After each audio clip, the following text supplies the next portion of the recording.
पुरानी पेंशन के लिए सरकारी कर्मचारी रो रहा है। तो क्यों रो रहा है? क्या उसका हक नहीं था कि 20-25 साल नौकरी करने के बाद उसे पेंशन मिलता, उसे सुरक्षा मिलती अपनी जीवन की, अपने परिवार के लिए? क्यों छीना गया ये? और जब इसको देने का समय आता है तो ये केंद्र की सरकार क्यों कहती है कि हमारे पास पैसे नहीं है? क्योंकि इनके जो बड़े बड़े उद्योगपति मित्र हैं, उनके हजारों करोड़ों के जो लोन हैं, वो ये माफ कर रहे हैं, उनसे कुछ नहीं लेते। और यहां आपका पेंशन छीना जा रहा है, आपके रोजगार छीने जा रहे हैं। प्रियंका गांधी ने बहुत दिनों बाद one rank one pension revision जैसे बड़े मुद्दे पर बात उठाई। इस वीडियो को ज्यादा से ज्यादा शेयर करें। हम आपको बताएंगे किस तरीके से प्रियंका गांधी ने मोदी सरकार की सारी पोल पट्टी खोल दी है कि पेंशन के लिए पैसा नहीं है, लेकिन अपने यार दोस्तों का कर्ज माफ करने के लिए पैसा। पूरी वीडियो देखिएगा दोस्तों और अपनी राय बताइए। यहाँ के कितने वीर नौजवान हमारी सरहद पे खड़े होकर हमारे देश की सुरक्षा को देखते हैं, अपनी जान देने के लिए तैयार होते हैं।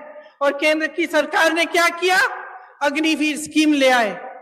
अग्निवीर स्कीम ले आए कि 4 साल बाद आप घर जाइए, नौजवान ट्रेनिंग करेगा, काम करेगा। दोस्तों नमस्कार। प्रियंका गांधी ने यहाँ पर देख सकते हैं हमारे भूतपूर्व सैनिकों के लिए बहुत बड़ा मुद्दा उठा दिया है। मोदी सरकार को चौतरफा घेर लिया गया है। आप सभी को बता दें, one rank one pension revision या फिर पेंशन देने के नाम पर सरकार के पास पैसा नहीं होता, और यही मुद्दा उठाया है प्रियंका गांधी ने राजस्थान की रैली में। उन्होंने कहा कि आपके पास जब भूतपूर्व सैनिकों की पेंशन देने का समय आता है उस टाइम पर आपके पास पैसा नहीं होता, लेकिन जब आपके मित्र अडानी और अंबानी को कर्ज माफ करने के लिए आपके पास बहुत पैसा होता है।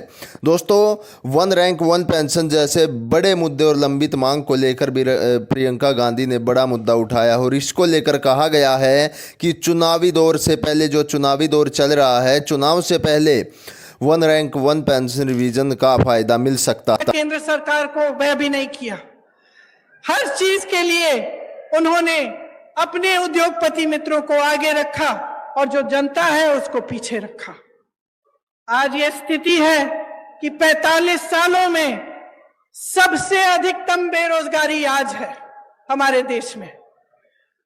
जब आपके सामने चुनाव के लिए वोट मांगने आते हैं तो बड़ी बड़ी बातें करते हैं, और अक्सर बीच में धर्म को ले आते हैं, जाति को ले आते हैं, अलग अलग बातों को ले आते हैं जिससे आपके जज्बात जुड़े हुए हैं। लेकिन बहनों और भाइयों, एक बात को पूरी तरह से आप समझ लीजिए, ये चुनाव किसी 2 राजनीतिक पार्टियों के दौड़ में कौन प्रथम आएगा उसका चुनाव नहीं है। ये चुनाव आपके भविष्य का चुनाव है। इसमें सबसे बड़ा सवाल ये है कि आपको आपका हक आपको कौन देने के लिए तैयार है। और मैं दावे के साथ कह सकती हूं कि भाजपा ने 8 सालों में जो सरकार चलाई है इस देश में, उसने आपके हक को बार बार खत्म किया है। जिन बड़े बड़े उद्योगों से आपको रोजगार मिलता था, उन्हें चुपचाप से एक के बाद एक अपने बड़े बड़े उद्योगपति मित्रों को सौंप दिया।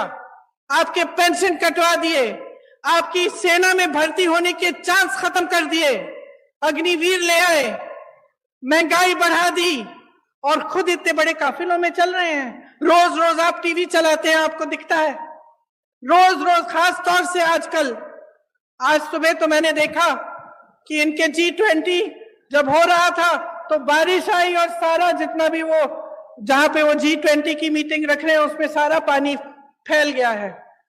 मेरे मन में एक बात आई कि शायद जो हमारे देशवासी डर के मारे कह नहीं पा रहे हैं, भगवान ने कह दिया कि अपना अहंकार कम करो, अपना अहंकार कम करो। इस देश ने तुम्हें बनाया है, इस देश ने नेता बनाया है, इस देश को आगे रखो, इस देश की जनता को सर्वोपरि बनाओ। जब ये अपने धनवान मित्रों को सरकार की सारी कंपनियां सौंप देते हैं तो नुकसान कौन उठाता है? तो आप घर फोन कर सकते हैं, किसी को बुला सकते हैं।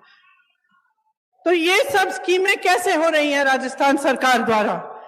ये तभी हो रही हैं क्योंकि ये जो पैसे हैं सरकार के पास जो होते हैं, ये आपके लिए होते हैं।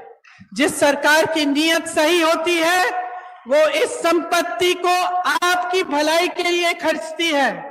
और एक ऐसी ही सरकार आज राजस्थान में कांग्रेस की सरकार, अशोक गहलोत जी की सरकार है।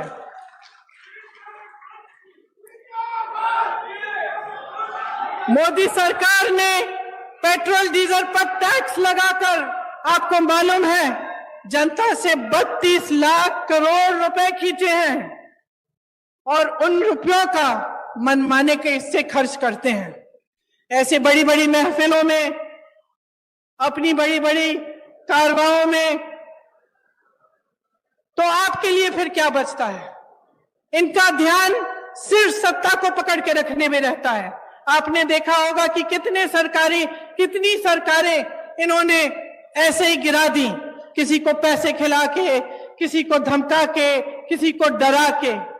जब सरकार का ध्यान सिर्फ सत्ता में रहने के लिए रहता है, जब उनकी पूरे जितने भी उनके प्रयास हैं इसी में रहते हैं कि हम किस तरह से इस कुर्सी पे बैठे रहें, तो वो आपकी भलाई नहीं देखते, आपको भूल जाते हैं। उनके लिए आपकी जो समस्याएं हैं, आपकी जरूरतें हैं, वो महत्वपूर्ण नहीं रहती। और ऐसी ही सरकार आज केंद्र में चल रही है। इस सरकार में धनवान का जय जयकार है, सिर्फ धनवान का जय जयकार है। और जो आपकी जरूरतें हैं, आपकी समस्याएं हैं, उनको हल करने का कोई नामो निशान नहीं है। इसीलिए इतना बोझ प्रदेश की सरकारों पर पड़ रहा है कि हर चीज के लिए आपको, आपके लिए राहत दिलवाने के लिए, आपकी मदद के लिए, आपकी सहायता के लिए इनको करना पड़ रहा है।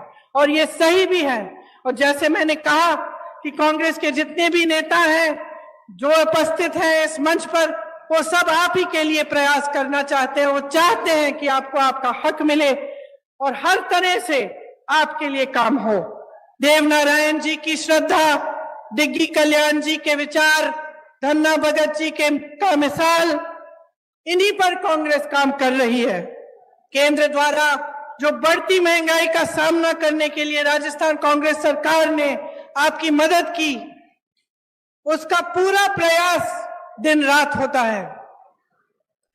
देश में सबसे बड़ा स्वास्थ्य बीमा का कार्यक्रम राजस्थान में है।